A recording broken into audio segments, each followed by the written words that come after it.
Hey guys, Chris from Flow Brackets. Today we're working on a GLE63.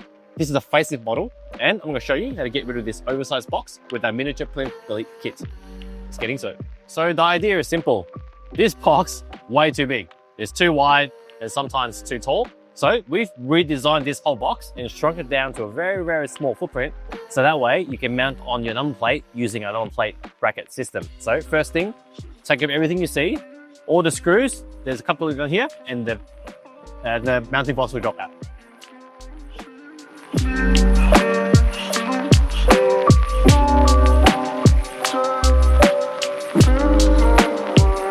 Now that we have the factory mounting box off, it's time to mount our replacement.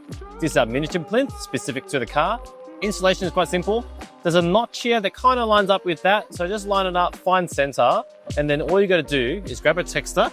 Because the car's black, we're just going to use, because the car's white, we'll use a black Sharpie, mark out the hole, and then all you got to do, take it off, put a little tiny pilot hole. This is a 2.5 mil. 3 mil will work as well, and then we can put our screws in.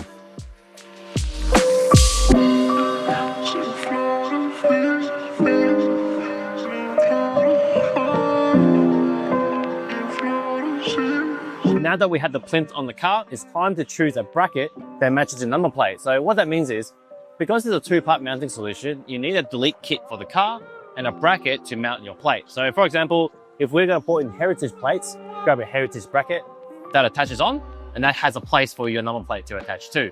So for this car, we've got some standard plates. I've got a bracket to match. I was going to line up with the holes and then bolt it on. So on our plinth, there are 2 pairs of mounting holes. On the bracket, there's multiple slots. So marry up the slot with the hole of your choice so you get the plate at the height that you like. All I'm going to do, take the bolt out, put the bolt back in, and the plates can mount up in the corners.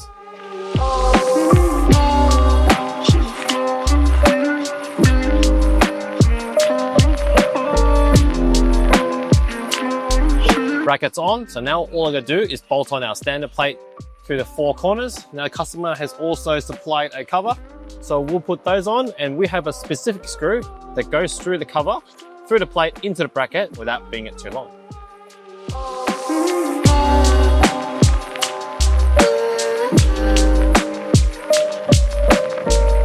Almost forgot, the leftover hole, you can plug it up with the spare screw they give you in the pack. Just screw it in, so that way you're not left with an empty hole. And that's how you get rid of the big, ugly, oversized mounting box that the dealership will give you and upgrade to a nice floating look using our matte bracket mounting system. So remember, you need 2 parts. You need a plinth that matches the car and a plate bracket that matches your number plate to complete the look. So I hope you found this video useful and nice budget.